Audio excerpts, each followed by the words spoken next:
Magandang umaga po. Ito po yung tutorial paano tayo magda-download ng private video from Facebook. Ang isasample po natin yung last mentoring po, no?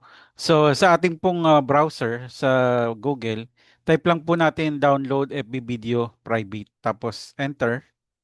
And then ito po, click po natin ito, download private video on Facebook HD 2K 4K, no? So depende sa quality na gusto natin. So yan, no? Pag nandito na po tayo, no, sabi rito enter the private Facebook video URL. Sana po nakikita nyo. Teka, lagyan natin konti. Yan, no? Ito po 'yon nasa browser ito po. Ay, mas na lumiit. Ito po sa taas. Control C lang po, Control A po muna, Control C, tapos paste po natin dito, Control B.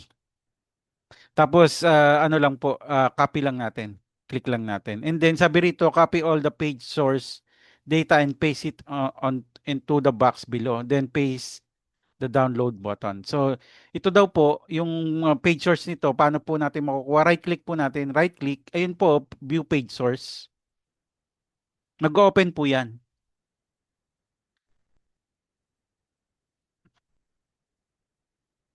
Yan po, yan na po 'yon. Ngayon, click po tayo kahit saan. Then Control A, kokopyahin kasi natin.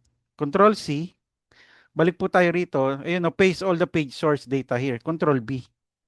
Ayun po. Pag nandiyan na po yan, pwede na po natin siyang i-click para i-download. Download. Ayun po. So, pwede ng 1000 to 80p. No? Depende kung gusto niyo pong mas maganda. Kaya lang may rendering. Pero kung gusto natin ng quality, ano lang, 720 na HD na, pwede rin po. No?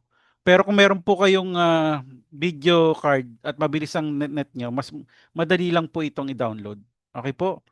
So, yan po. Ganyan lang po pa ano. I-click na. Sa halimbawa, 1 to 80p. Sorry. Ayun po, nagda-download na po siya. Kasi nga po, medyo mataas, 1280p yung ano natin. Pero kung i-download lang natin ay ulitin po natin na.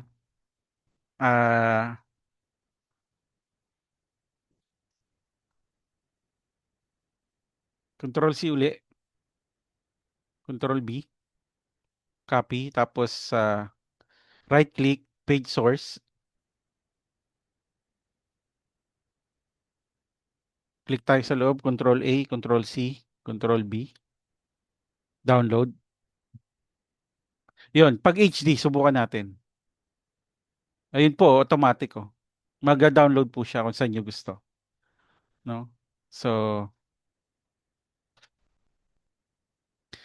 tapos save.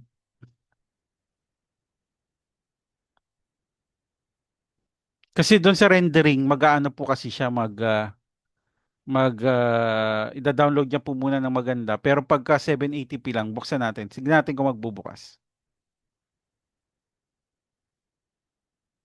Ayun po, oh. Sa online. Yan, live na tayo sa online. So, yun po. Ganun lang po mag-download. Kung may tanong po kayo, pwede po inyong itanong sa akin. God bless po.